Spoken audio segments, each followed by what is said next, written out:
episode of the Laughter for All podcast. I am comedian Nazareth. Thank you for joining us for episode number 86.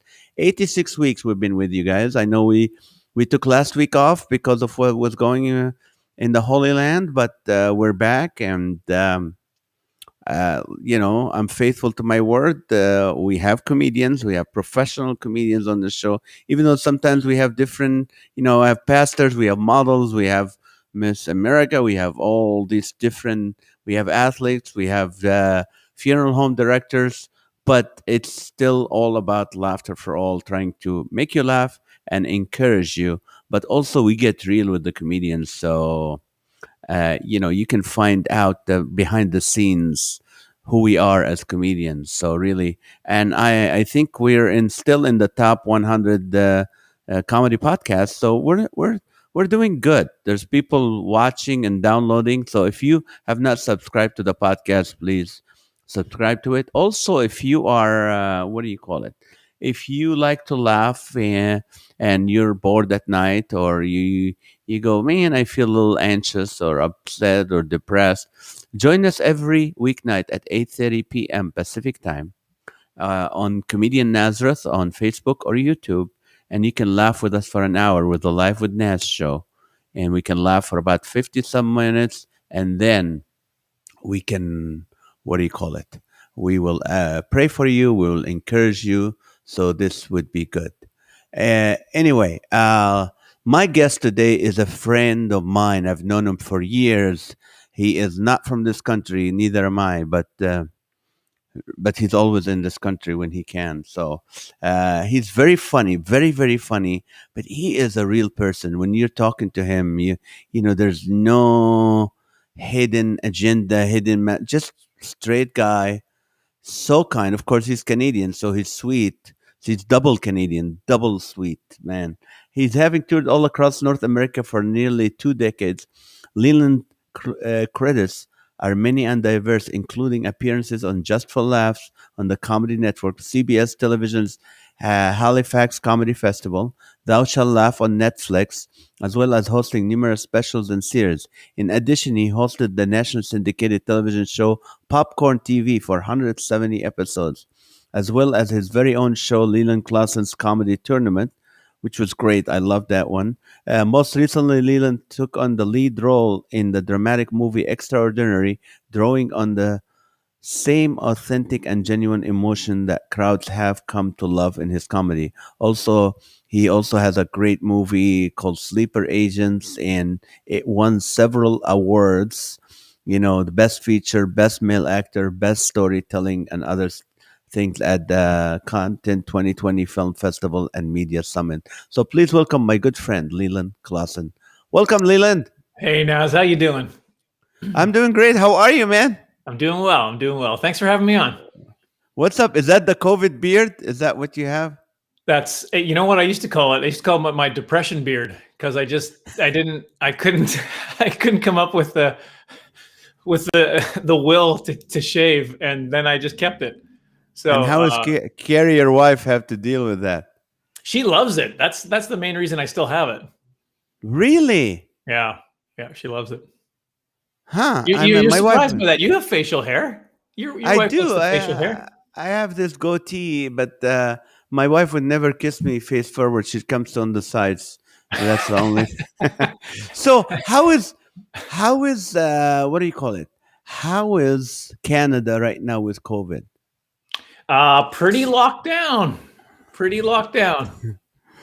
I haven't been able to perform stand-up comedy in front of a live audience in Canada there was a time in last September that I got to do a couple, but other than that, it's been a year and a couple months. So is it controllable? Do you guys have a vaccine yet? Well, what's going on?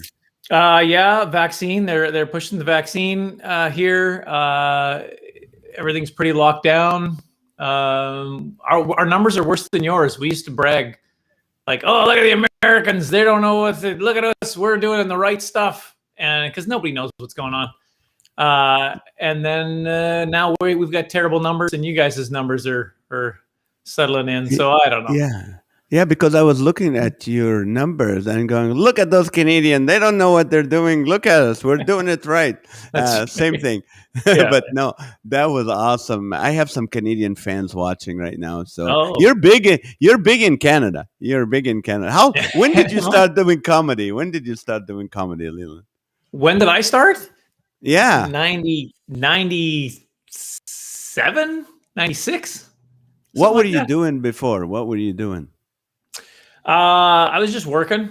I have I have a degree in anthropology, so I was Why? ethnology is my main subdiscipline. It's the study of cultures, Naz. So I was very fascinated in the different the cultural differences. And then there's no work for that. There's no jobs for that. So you know about my people then, if you're an anthropologist. Oh, I studied your people. I studied you specifically. You didn't even know I was studying you. I know for I got for a grades. thesis. I got a thesis on you. Yeah. For grades only. So when you started comedy, did you want it to be a comedian or an actor? Because you're very accomplished on both. Oh well, thank you for saying that. Yeah, no, I wanted to be a stand-up comedian. I think that was it still is my first love. I still want to get in front of audiences, preferably live, and and perform. But I do love film, television work. The stuff that I've been able to do over the years in Canada and now recently in the States a little bit here. It's fun. It's really fun. I know, but when you in 1986 you were already married, right? Yeah. And you told your wife, "I'm gonna become a comedian." Yeah. She goes, "I married an anthropologist." How did she react to that? uh, yeah, it's hard to like. Here's why I'm struggling over this. She's supportive, but she wasn't always supportive. But yet she still didn't put the barriers up. Do you know what I mean? Like Because I guess I could say she has always been supportive, but not enthusiastically so. maybe that's maybe that's a better way to say it. where is she now? Oh, on that spectrum, Yeah. it's pretty supportive. Like the stuff we've been going through with COVID and stuff, it kind of gives me an idea that, hey, maybe this isn't going to work because you can't do this.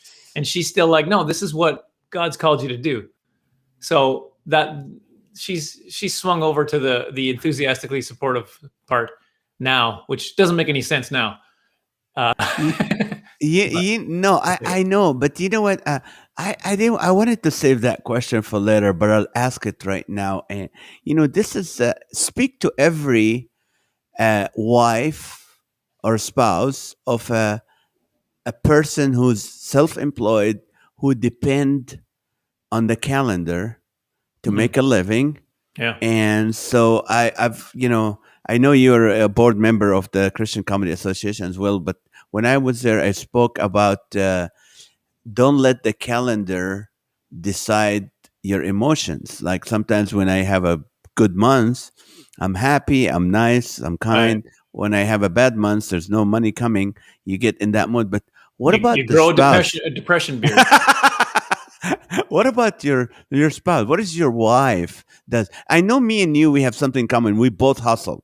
We're hustlers. We don't. I mean, you come to the States, you do Canada. You're always creating new, like the tournament, other events.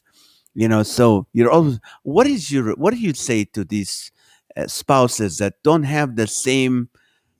What do you call it? The hope of potential gigs coming. When someone said, "Hey, Leland, we're gonna have you, and we're gonna have 4 or 5 shows with you," so you live on that hope.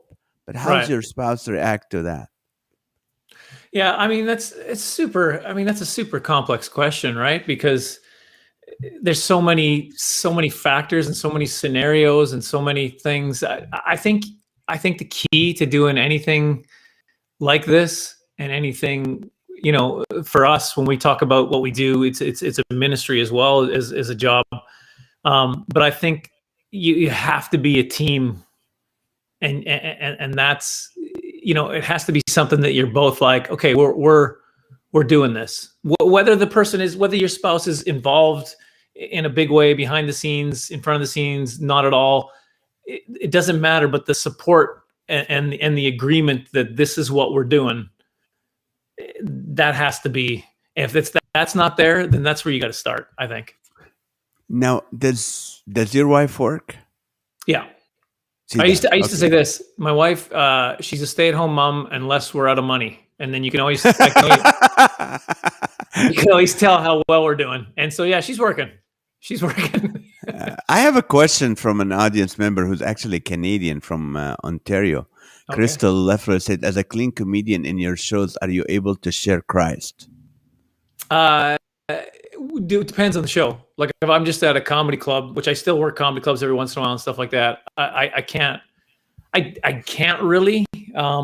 There's still times when it comes up because there's interaction and live things that happen, and if I'm talking to somebody and it's like, well, this is my faith, so that it can come up. But a lot of times if I'm doing a church show, then it comes down to I talk to the pastor. What do you want to do with this? Is this a pre-evangelistic tool? You just want to bring people in and make them comfortable, and then you guys are going to do that work, or do you want me to present the gospel? It really comes down to what the pastor who knows his community, who knows his church body, what he wants. That's how I do it anyway. Now, from your experience, because you do a lot of the states, and you've probably done every state here, and you also do Canada in a comedy club setting before COVID, BC. How is the reaction when you say you're a Christian? You know how sometimes people react negatively. Is Yeah. it worse in Canada than the states, or is it the same? I definitely think it's celebrated more in the U.S. Mm. I don't know if it's a huge difference, but I do feel like there is a difference. I just know evangelical Christianity in the U.S. is just more thought of in a more positive way. Maybe I don't know, Crystal, if you want to jump in, you tell me what you think. But any other Canadians there? But I really feel like, it's not a it's not seen as a great thing in Canada. Now, what do you call it?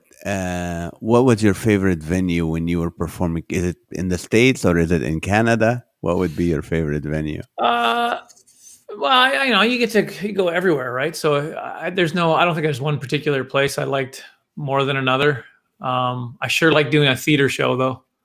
Give me a theater show any day. I love those. Yes. Now, let me ask you this: that we open up. Were your parents Christians? How did you become a follower of Christ? Yeah. My parents were both Christians, and I was raised in a Christian home, and I became a Christian at a pretty young age. But when I look back now, because I was really pretty young, 7 years old. Although I will say this was out on the farm, and I don't know why that. Well, I know why, but I really felt like there was still a calling. Do you know what I mean? Mm. Like even at 7 years old, there was a reason. It's like why I just started asking my brother and sister about this because it was stuck in my head. Like I gotta find out about this. I don't know what triggered it, but there was something there. But anyways, having said that, now I look back on my faith and I look back on my relationship with God, and it was just so infantile. And I grew so much and learned so much. And then, and I think that just keeps happening. Me 10 years ago saying, yeah, no, this is my faith and this is what I believe. And this is how close I am to God on the sanctification process. Now, 10 years later, it's like, oh, I was so immature. You know what I mean? And I think that's a journey, right? Like it's just a journey that you go on as a Christian. As long as you keep seeking God, you're going to keep learning. There's so much to learn about God. He's infinite. So, he gives you little glimpses sometimes in his word, and it just changes everything. And that just keeps happening, your entire relationship with him. So that's true. So you grew up on a farm? Yes, I did. What was They're it? still What on the kind of farm. farm? What's You're that, still on sorry? the farm? What My kind of parents are, yeah. farm? Your parents are still. What kind of farm is it? Like Cattle or for farming? I mean, it was a little quarter section of land, so we rented out a lot of it. But my dad tried a lot of stuff. We were potato farmers. We were rabbit farmers. We had rabbits. Rabbits? Delicious. Oh, You can. so Oh, good. you farm rabbits? Don't they Oh yeah, run from the? They jump over the fence. yeah. Well, you keep them in cages so they don't jump around. No, that's the only cages Canadians have, not for people for bunnies. That's you guys are the sweetest people. Do you think the reaction you get in Canadian audience different than American audience? Sure. I mean, I think it's regional. I think is the differences, right? Like just like Mm. in the U.S., you're in different places. You're in the Midwest. You're in the South. You're in California. You get a very different. It's like that. And even within Canada, there's Western Canada, and then there's Ontario, and the Maritimes is a whole different thing. So yeah, No, you live in which province? British Columbia. I live on the West Coast. Oh, nice, the beautiful one. Yeah, I Yeah. toured. I toured actually with what do you call it? World Vision. We did Victoria. We did. Oh, Oh, you guys have what do you call it? Uh, do you guys have Bigfoot? Is Bigfoot in your province or in the next well, one in absolutely. Alberta? No, he's in our province too. Yeah. No, He's in just Chilliwack. He's in a city ch- nearby. You go on the streets of Chilliwack and you start asking people, and I'm telling you, five out of 10 will have a Sasquatch story. He's up in Harrison Lake. He's in there somewhere. no. What do you call? If you have two boys and you said you just told me that one of them is already out and working. Yeah. Tell me about your boys, Hunter and what? Well, they're both single, so I'm hoping that we can make something happen here. If you got daughters, I do. I do. Are they believers? Is your yes, kids they are. believers? Yes, they're believers. Okay. Are they handsome and good looking like their mom and kind of you? Yeah, they look Yeah, nothing yeah. like me. So you're good. Okay, so let me ask you this: if your boy come to you and said, "I want to be a comedian here in Canada," what would you tell him? Um, I don't know. Good luck. Really? Would you encourage him? They don't want that. They don't want anything to do with comedy. But Nothing at all. if they do, would you? If they do, sure, why not? I'd take them on the road with me. I'll give you some. I'll put you. Your son's been doing it. Hey, I've seen some Yeah, clips of his. yeah, Good, he funny did. He guy. did. He did Dry Bar, and it's still not out yet. But Did he do dry bar too? he did Wow. Dry Bar too. They gave him an exception and said you can do 20 minutes. So he was able to do 20, and he was very funny. But he wants to be he just got a job with TikTok, like doing TikTok videos that pays Um, well. So he wants to do like your son wants to do games, video games. He wants to do music videos. So they're busy. But no, if they say you can only perform in the States or you can only perform in Canada. so interesting that you asked that right now because I'm in the process of getting my work permit, my U.S. work permit renewed every 3 years. But this time I wanted to make sure I added film and television work because I've been starting to do more of it, and I wanted to make sure. And that threw everything into a tizzy. And I have a movie I'm supposed to be in. If your viewers are prayers, please pray that I Oh, get they this pray. miracle and get this thing in on time because I need to have it by Friday so that I can go to this movie in Arkansas that we're shooting called Running the Bases. It's a baseball movie, but it doesn't look like it's going to come. And I hope I can get it. If I don't get it, I have to only work in Canada, and I can't work right now. So that probably means my retirement. Not Um, really. it's a really bad. It's actually a really bad situation right now for me. So yeah, I would the States. If I can get in there, I'm going to go get my green card this time and work down there. It's been so limiting in the past year here. I've really been disappointed in Canada this year, if I'm being honest. Yeah, but then Uh, it stopped here for in the States for a while. I mean, it wasn't there wasn't work for a long time, but finally it's what do you call it? Finally, it started to get back. Like yeah, right now, I'm getting shows for the fall, but nothing like in the next month. There's not much, but yeah. So hopefully it will open up. But so what is that process? I mean, every time you cross the border, what is that process like for you? It must be hard because you have a gig and you have to cross the border to do it. Yeah. I mean, you've seen I did some bits on the border. I've been arrested at the I, border. I Just love. stuff. It's a stressful time, right? They've been pretty good. Like through COVID, the U.S. side has been pretty great. I'm there. Here's my work permit. Okay, come on in. It's just coming back into Canada now. That's crazy. The border has police lined up there, and you got to do tests now there, and you have to have a test before you can show up. And I mean, it's just kind of getting. Well, if you fly into Canada, you have to have a test before you can get on a plane. Then you get there, you take a test. They take you to a secured facility, which is a hotel that they've retrofitted with COVID gear or whatever, and they charge you like a lot of money to stay there for 3 days till you get your second negative test back, and then you got to go. Even then, you still have to go quarantine for 10 more days. Steer home. It's just my problem with all of this stuff has been you got me on a bad day too. You got me on a real bad day. No, open up, man. We'll be praying for you. I know this. I'm know trying my to be as fans positive love as to I pray. can right now, but this Yeah, is you don't have to. Later. my depression beard is growing really big today. No, It's vent gonna be out. down to here. No, it's yeah. The problem I have is just the inconsistency with the rules. They put a rule in place, and then the guy beside him, for whatever reason, is exempt for no good reason. Like in BC, you can go to a restaurant, sit down and eat. Well, now it's changed, but it's changing back. But you could do that, but you couldn't meet in a church. And it was just kind of like, what if we're both socially distancing? What's the difference?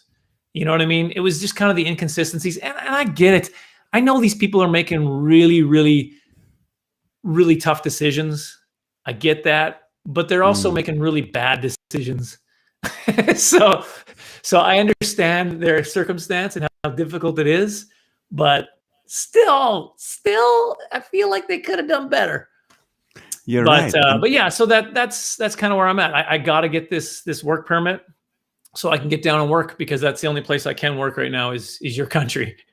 So bring me back. Yeah. What are you doing? Like you just immigrated and you're a citizen, right? Are you a dual citizen, or are you just a one? No. I came here in '84, and I've been a citizen for I don't remember how long, but yeah, I only work. I love doing Canada when there's work, but Canada has less people, so it's harder to have Yeah. a big gatherings in there.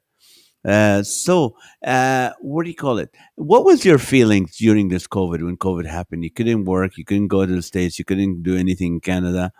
What was going through your mind at that point? Well, you know what? I felt like I had kind of sorry, I'm not even funny today. I apologize. No, you don't have to. This is not about being funny. It's laughter for all with comedians. It's When the laughter for comedian's all, on, except let them laugh. We're just being real here. laughter for everybody except for Leland today. That's what the episode is. No, I had kind of gone through in comedy years earlier where I really felt like it had become an idol for me. Like it was something that I had kind of like, it was more important than everything else. And I really felt like God had kind of dealt with me on that. And then COVID hit, and then I was like having the same feelings. And I was like, oh, I guess I still haven't fully dealt with that. You know what I mean? Like I know got exactly really, I what did you get mean. really down. Like I was really, really depressed for a couple months there. And yeah, it was probably a good thing for me to come to terms with that and figure out, okay, I've maybe made that too important. You know what I mean? But you did two movies, and one of I know during COVID. Did you do the Sleeper Agent, or that was before? No, yeah, that was before. We actually released it just as COVID was hitting. So great timing. Thanks for bringing Yeah. that up too. Oh, you won, but you won 3 or 4 awards for it. Yeah, we won some awards for the movie itself. I even won a best lead actor award. it was great. It was fun. It was a movie that I wrote and co-wrote with the director, and we're writing more. That's actually, I was telling you earlier that I was on a Zoom call. We were actually writing another script, and we got going a little late because we had to finish that script up. But Is Brad Mix part of this? this one, no, Brad. no, he was a part of the Okay. other one though. Yeah, yeah. Brad's Now, awesome. what was Sleeper Agent about? What was this movie about?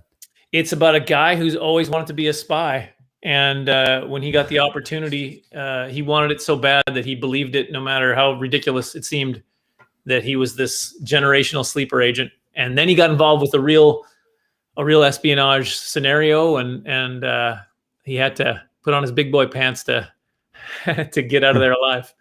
So Now, when you did the acting during those sessions and cut and let's do this again, were you enjoying it as much as doing stand up or no? uh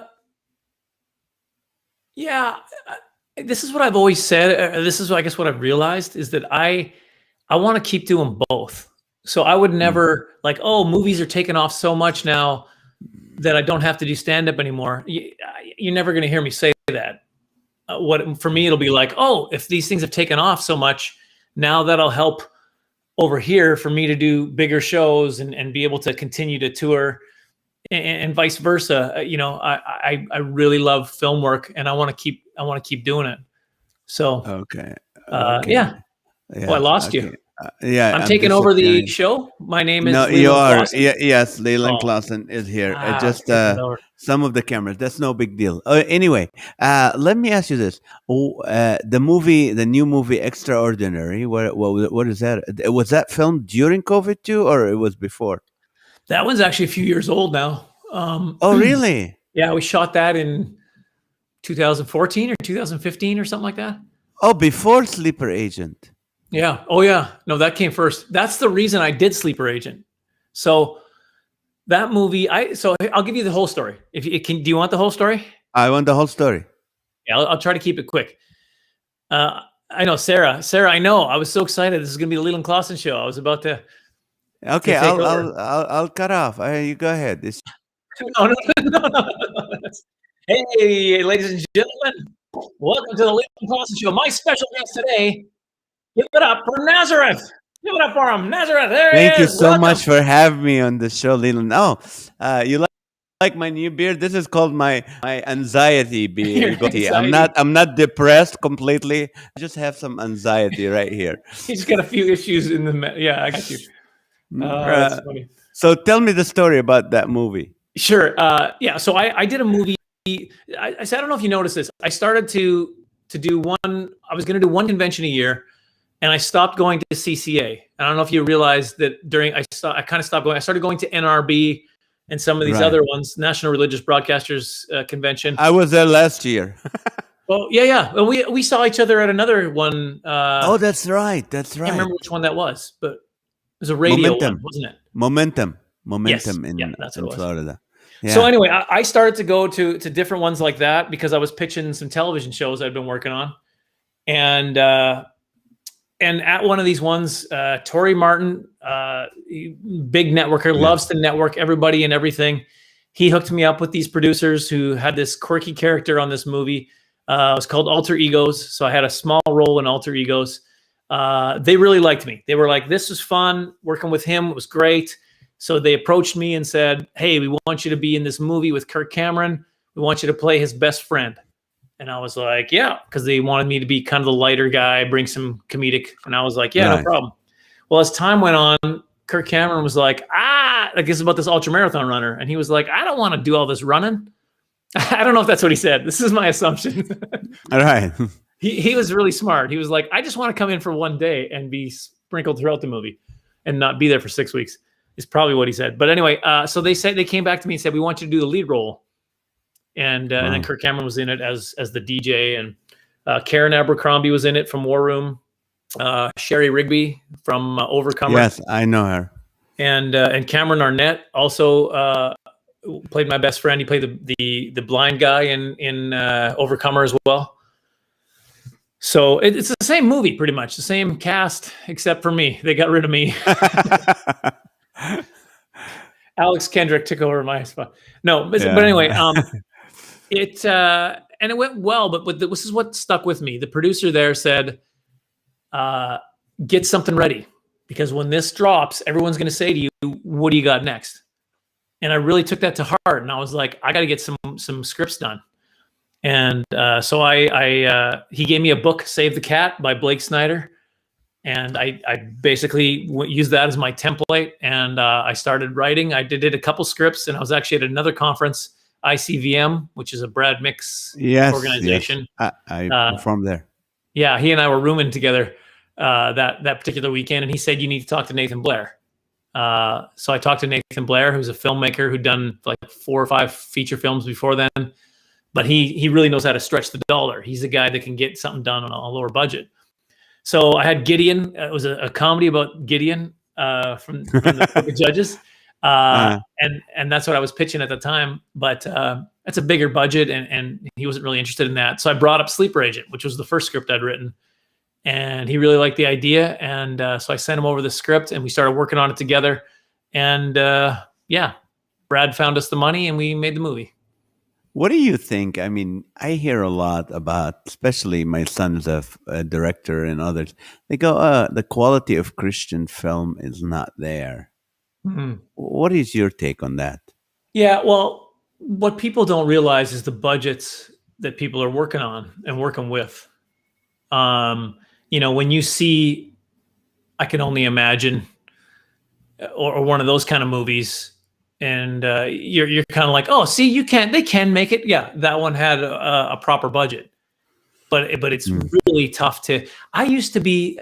This is what it is, Naz. I even remember going to CCA thing and talking about Christian television and saying how it was terrible, and I was going to change it. And I've really changed my tune on that, because it's hard. It's hard to make a TV show. It's hard to make a movie. I don't criticize any of these guys anymore, because just to get something done is really, really hard. And you'd be per dollar. My movie is the best movie ever made. Okay. Like we took, like you could, when they take my movie and they compare it to other movies, I'm like, yeah, do you know how much their budget is and how much mine is? It's this much of their budget. We did so much with that. It's pretty amazing. It really is. So yeah, there's some truth to it. There's probably some truth to it. We've got work to do. And that's what I'm going to try to do, is just try to make really good movies.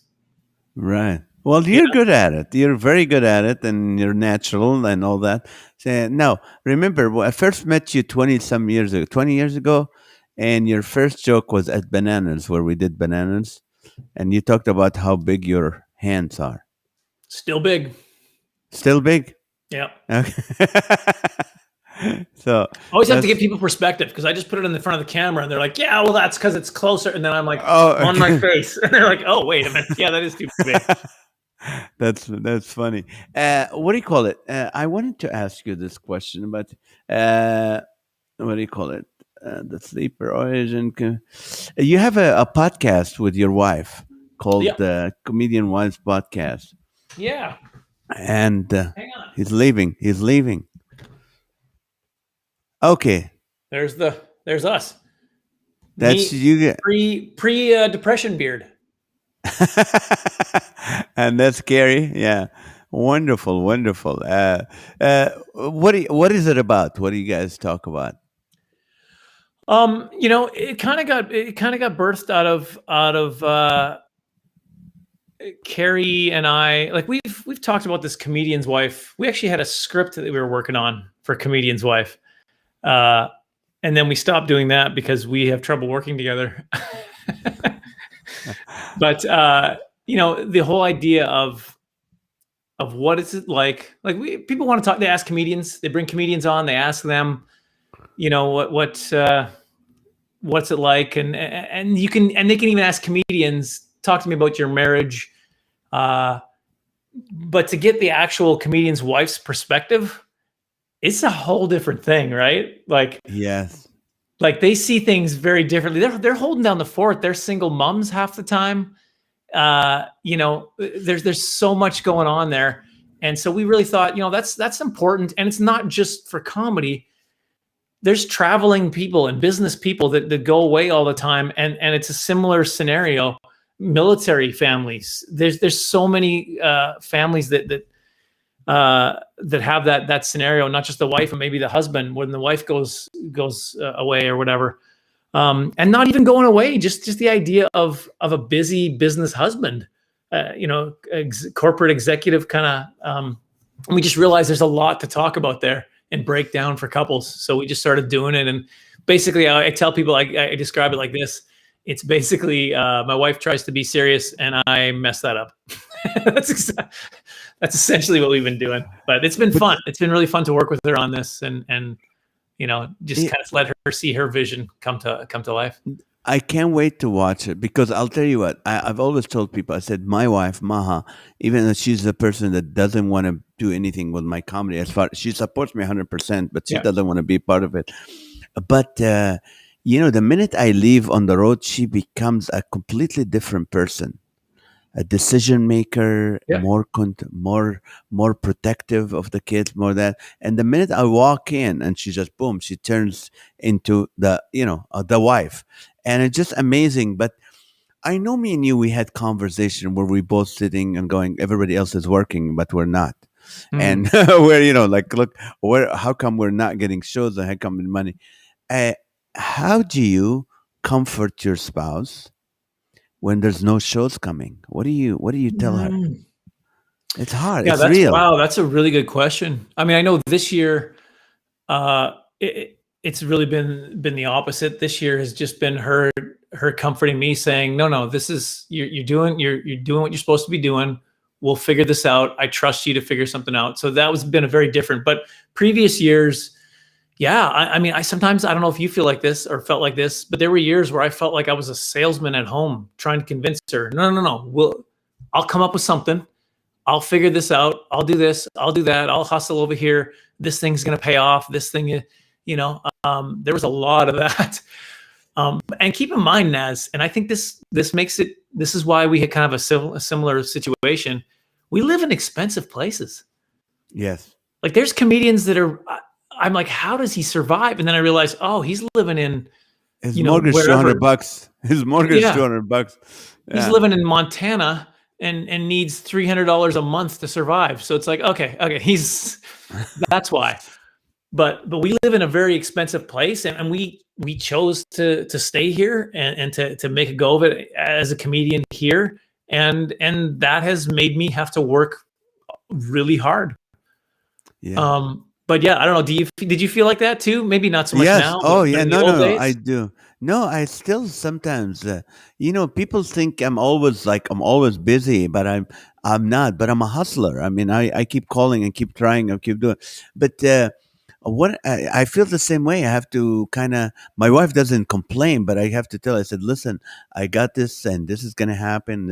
And it doesn't sometimes. So my next question, you're a salesman to your spouse, like sometimes I am. Yeah. What do you sell yourself when things are not happening? How do you convince yourself, hey, let's keep doing this? Wow, these are really good questions, man. I don't know. That's what the episode's about. I know. That's what I pride myself with this show. It's like we want to be real. We want to ask real questions. No, really good. I've never, in the old days, I'll say this because COVID has kind of changed everything. Right. COVID has changed everything. Yeah. But in the old days, and this was part of something I had to work on as far as is my relationship with God, and am I making this too much? Do you know what I mean? Like that's that's one thing I had to work on. But for me, it was if I quit or if I said I can't do it, then everybody's right. Everybody in my life who said this isn't something you should be doing or look down upon it. And so as terrible as that is, that was a big motivation for me, was I'll show you. Like it was like, you know what I mean? Like my brother, the first thing he said to me when I said, I think I'm gonna try to be a comedian. First thing he said was, and I know he loves me, and I know he wants the best for me. But the first thing he said was, Leland, it's not like you're going to get your own show or anything. That's Oh, what he said, and I was just like, you just put a you wait. tank of fuel in my like, I'll show you I'll get my own show. That's one of the first things I'm going to do. You know what I mean? And I'm going to do movies, and I'm going to do this for the rest of my life, and you're going to see. So for me, it was always like, uh, it was a challenge. I was never like, oh, maybe I'm not supposed to do this. I was always like, no, I think I'm supposed to do this. So uh, let's get at it. You know what I mean? Let me roll up these sleeves and go for it. I don't You know. know, That's kind of, I, I this know year I'm has like broke you. me though. This year has really It broke broke me. everybody. It broke everybody. I would think, I think our goal right now is to start forgetting about the COVID year, where we have to think of, like, what, how can we get back to where we were and then move from Mhm. there. Because my I'm like you. Yesterday I had this accountability group with a pastor, and we're talking about how I am motivated by negativity. You tell me I can't do it. Oh, thank you so much. This is the best thing you can tell me, Yeah. to go there. Yeah. But have you been? Have you ever been mad at God, saying, "Lord, I know I'm capable of this. I should be doing this by now. I thought I'll be here." And why aren't you making this happen? Have you ever had this conversation with God? Yeah, I mean, I had similar conversations. I was never mad. I've been upset with God and hurt, I guess. Hmm. There's some things in my life that happened that were pretty tough, and I remember just being really hurt. Like that stings, Lord. That stings. Not so much mad, but yeah, there are times where my wife and I were just talking about this the other day. Comparison and comparing is just a dangerous thing. Um, and that, I think that's where it stems from. Which, if we're being honest, comparison is coveting, right? It's one of the 10 Commandments that God laid out. It's simple. Even before Jesus came to fulfill the law, we had the law so I'm not supposed to compare. No, because this is what happens. These are the things that come from that, right? So it's definitely something I have to remind myself of. Because my wife said she used to do it to make herself feel better. Like, she would do, if she was really stressed out about something. This is maybe getting a little off topic now, but if she was stressed No, out no, about it's something, not. she would go, okay, so what's the worst case scenario? And then, can I deal Mm. with the worst case scenario? Or look at this person, they're going through something way harder, so I need to be okay with it. So it's like she used comparison in the other way. Like, oh, this is so bad. Okay, where's somebody that's worse off? Right there. Okay, I'm not them. Whew. You know what I mean? Right. Which which I don't know. I don't know how that fits in, or if that's healthy even. But Eh, I do know, comparing myself to someone who's took off on social media, or who's doing way bigger shows and tours and things. Everything they touch seems to turn to gold. It's like that. God's got a ministry for them, mm. and God's got a ministry for me. And I'm still going to push and strive, because that's how He built me. But I'm not gonna sit here and you know just point fingers. Look at that, Lord. Why am I not? You know what I mean? How about help me do this? That's more my with God. Like, I'm doing this. What do you think? You want to get on You board? know, that's amazing. I mean, you're speaking to a lot of comedians and a lot of us, and you're speaking because I was asking. I've always one of the hardest thing is not to compare. But then again, if you look at companies, I guarantee you that Coke looks at what Pepsi is doing, and Right. they try to Right. see where they're at or what they can do better. I mean, I think part of it is that it's like we look. Sometimes we see the unfairness in the comparison. Mhm. Like we put those much time, this effort, the You're, act, you're the saying working that on. there's a good way to use comparison. There's There a is a good way, but it's not always in our head. We're always look at the bad part of the Yeah, exactly. comparison. Yeah. You're So saying it exists. I'm it saying does. not in here. No, it does, and I do, and I did it for a while, and looked at some comic that I was ahead of, and then became boom, just exploded. And it's like, why is that? What's going on? And then I Yeah. started to pray for that person. I'm like, Lord, bless him. Mm. But then again, remember, bless me first. I'm you know, I've been I'm the one talking to you right now. Yeah. So, but you got it. It does. But I think it makes you better, makes you work harder, makes you Yeah. Yeah. attempt trying. So there is that part of it that, Mm.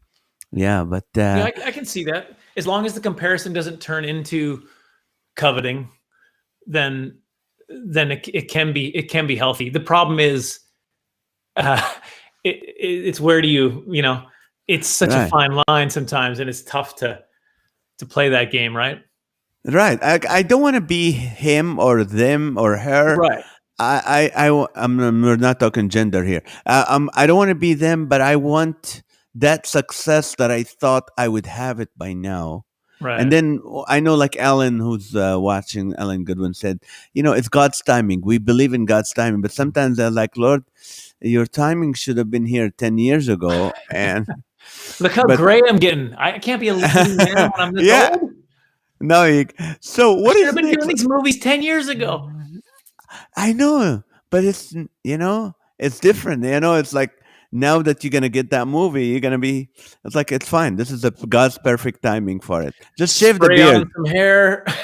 No, your hair is fine. It's just see, people always tell me like, do you dye your hair? I don't touch my hair, but it's like But yeah, when the white gets in, we'll start to shave it so it doesn't look. Okay. So yeah, if you shave the beard, you look fine. What Okay. is next for you? What I mean? What would you hope for in the next year for you? Of course, the visa.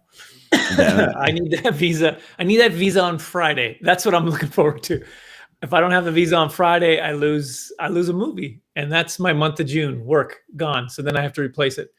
I want to do more movies. I've got some scripts that I've been working on, and there's some stories I want to tell. I love, I actually it was a stand-up gig I was heading to. I was on I think it was a United flight, and it was the older planes where they had the the TV propeller. screens every Oh, 3 rows or whatever. And so it was a movie I probably wouldn't normally watch, but I'm watching this movie and I get into it. It's a drama, you know, it moves me. And at the end of it, and it was a fully secular movie. And I just said to the Lord, I was like, I want to do that. I want to, I want to tell stories for you. Let mm. me do that. Let me have a shot at that. And I feel like he did that. I feel like he gave me that opportunity, right? So yeah, it's humbling and it's awesome, but I want to be able to do more. You're right. Leland, thank you for being real. It's just sometimes after we finish complaining to God, I think we always end it with like, thank you that we're doing what we love to do Yeah, and we've been able to yeah, to raise our kids and family for absolutely. that long. I've been doing comedy 32 years. I mean, I'm like, I've been taking care of financially of myself and my family. I've always like my parents first and then my wife and kids. I mean, stay home mom, private university and others, but taking care of them, going up on stage, doing exactly what I love to do. So at the end of the day, I go, Lord, I'm sorry, but I know the feeling. Well, like, there's more to it. There's more to what we can do. And when I compare myself, I think I should be covering where I want to be. That's, what I mean? Where you always, because, this is what someone told me this yesterday, and it really will be helpful to me and you. A pastor that's doing accountability, he said, Nazareth, I said, you know what? One of my fears, like one of my dreams is always doing these big stadiums. And God, like you did with the movies for you, he allowed me to do several stadiums Yeah, and arenas and fill them up and do that. But it's like my dream is to do them all the time. Like they're like book solid. I don't have to pick up the phone. right. People are calling, and some comics goes, oh, I can only take 120 dates a year. I'm like, shut up.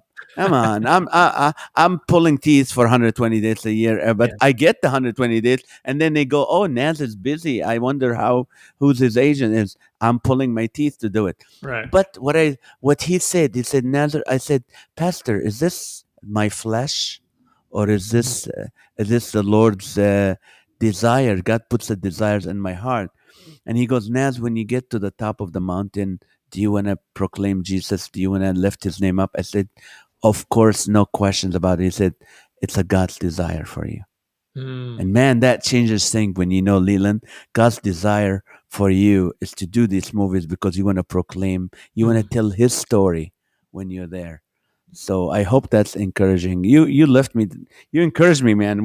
We still have 10 minutes. I want to enjoy every minute of it, and we can go longer. But uh, so right now you said you're just working on getting the visa, getting the movie. But just when the show comes in and is canceled, Leland, that means there's more coming. That's what it Yeah. tells me. That someone There's a wants you lot to be an coming then for actor. me. There's a ton coming then. Yes, because somebody wanted you, even though that didn't happen. They like say, "Oh, we wanted Naz," and then they say, "Oh, it didn't work," or "I was busy that day," or "I couldn't make the flight," or "I couldn't." You know what? That they wanted you, and that feeling by itself kind of fuels us to know, Yeah. okay, there's more shows coming, there's more movies coming, Yeah. because if this movie doesn't happen, there's more. Yeah. No, So I know. I'm trying to be okay with it, whatever happens. Like when I'm praying for God to do a miracle, I had some people, because that's what I'm essentially doing right now. The paperwork got pushed so far behind, and I had to get a whole new letter of consultation that I didn't have to get before, and so it pushed everything back. And so then I realized, okay, so the only way that this gets done now is God doing a miracle.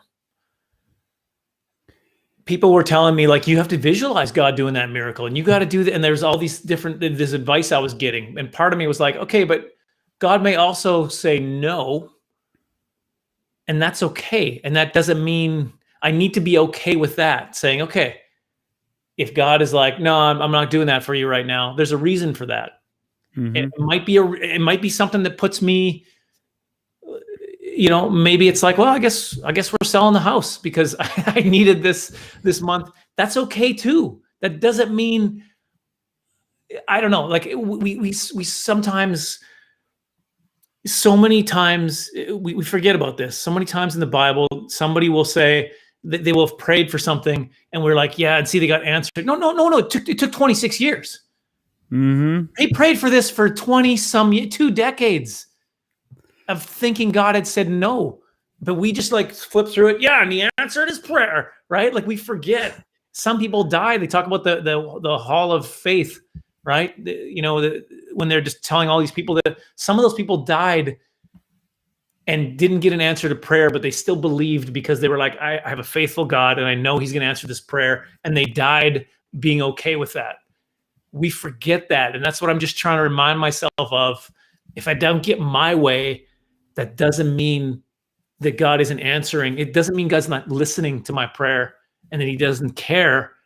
It means that the answer is something, because sometimes we think, oh, God didn't answer my prayer. No, he answered. He just said no, or he said wait. But Right. he didn't give you what you wanted.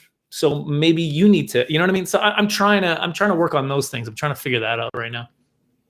That's amazing. And I want to encourage you, next time you feel down and you want to grow your beard again, listen to this podcast and listen to the last 10 minutes you said, because that's Okay. encouraging to me, to every comedian, every entertainer, Mhm. everyone who desired more out of their career, out of their life, or even for marriage. I know there's some single people that praying, hey, Lord, when is the time? When is my prince or princess going to come?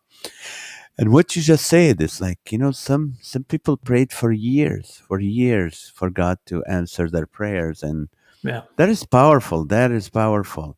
And Uh, also as a reminder, my sons are both single. oh, how old? Let's see. What is the So that's, qualification? if there's some ladies out there, 20. How old is the oldest? he's going to be 24 in a week or so. Now, do you want him to get married so he can get his documents and come to the We States need and green work, cards. or We need green for green cards. card? We Mavs. need. Why don't you become a Muslim, get a second wife or a third and fourth, and one of them will guarantee you'll be a. No, this is horrible. I just Horrible. saw, I'm this is sorry. how bad it got. I just saw there's a news article that Biden was giving 100,000 Haitians amnesty. And I quickly went to the website, Haitian citizenship. And I'm like, how hard is it to get? I've been I to will become Haiti, a pretty Haitian if easy. I have to, so I can get into this country. I think for $100 you can. I've been to Haiti. You can So you have can be a I. Haitian. Yeah. Oh, that's right. We were together, right? New missions. Yeah. Oh, we went to Haiti together. We didn't Remember? go on the same trip, though, did we? I don't Did think we? it was Was the same trip. Thor Ramsey with us? Thor Ramsey? No, Yours with you, right? I went after you, and then I remember this village we went to, and all the Haitians were talking about this giant Canadian, tall Canadian with big hands that took away their passports. He was Right. Right. oh, Listen, that's awesome. That's awesome. I call it remember. Yeah, pathetic, but I thought I might need those. this is awesome. You did an event or a tour called about marriage. Did you do that? What I did, is yeah, what is- I've done marriage date night events and date nights for I forget. There's lots of What kind of encouragement in closing? First to single people, second to married people. What do you give them? Well, wow, you're not letting me off the hook. You just keep asking. No, the no, questions. I want to dig in. For single people, don't forget to enjoy where you're at in life, because just like there's things in marriage that you probably want, there's also married people that are like, oh, there's single things that were pretty good too. So don't forget to enjoy where you're at, because God's got you there right now for a reason. So enjoy that. And I guess for married couples, the Bible gives us a really clear, we're supposed to love our spouse like Christ loved the church. So that's just what I encourage you to do. And keep this in mind. You know what? Okay. So you're getting me preaching here. You get me preaching. Go for it. Go ahead. No, I've never had a Canadian preacher. The thing about the gospel that always just blows my mind is that while we were still sinners, Christ died for us. So it's not, Leland, get your act together. And when you get your act together enough, then I'll lay down my life for you, or then my son will die for you. But you have to show me some progress. It wasn't that. It was while my back was turned to God. My back was like, I want nothing to do with you. That's when he died. So if that's our example, just think about that. If you're a married couple, just think about that. While if your spouse is, maybe your spouse is walking away, maybe they're like, I want nothing to do with this. Can you still love them that way? Because that's what we're called to do. And I'm not trying to say that there's, that everything can be fixed, or that there's not abusive situations or things like that. But what I am saying is, well, I'll put it this way too. The more time I spend with God, more time I spend in my relationship with Jesus Christ, the way better equipped I am to be a good husband and to be a good father. And so to me, that's the key to every relationship. Marriage first, your wife first. No, God first. Amen. And then that will prosper underneath that. That will flourish. Amen. Well, I'll tell you what, as we're closing this, I want to just remind people, please pray for Leland's, for a miracle that his documents will come in before Friday. And so God has 3 days to do this, two days actually. And I believe in the power of prayer, and I know you guys will. They're faithful. Those people who are on my show Live with Naz every night. We've been going on. Last night it was show number 280 hours with people every night, every weeknight. So, and they pray, and we've seen miracles happen. So I pray right now that God will do this. And if it's his will, it's not, He has so many other things for you. You're a good man. You love the Lord. You love your wife. You love your kids. You're so funny. I mean, I say that you are very funny. How can people get a hold of you to book you? And by the way, before I say that, if you have any power to do anything with immigration or Canadian patrol or getting visas, a Canadian visa, you never know. Someone works for the, from someone in Canada that works for the, what do you call it, immigration? Is it? Yeah. Is that what you got? Yeah. Would you please pray and see if you can help my brother here? How can people get a hold of you to book you as a speaker, or they have a movie idea, they want to do a movie, or they want to book you as a comedian? What Yeah, would that? LelandClassen.com. That's one E in Leland. Don't you dare put two E's in that. .com. And you can find me on all the socials as well. Just, / Leland Claussen or Leland period Claussen. Some of them have a dot in the middle. I don't know how I did that, but so yeah, check me out on those. Leland, Leland, Klassen, Klassen. Yep. Dot com, and you can get on. Leland, stick around. I want to finish the live show, and I want to just follow up a little bit with you guys. Thank you so much for watching this show. Thank you for encouraging your friends to kind of download it and to subscribe to the Laughter for All podcast. If you miss anything, from all the podcasts we had, you can go to laughterforallpodcast.com, or you can go to my YouTube and watch all of them. So, love you guys. Thank you so much. We'll see you tonight at 8:30 p.m. Pacific time. And Leland, thank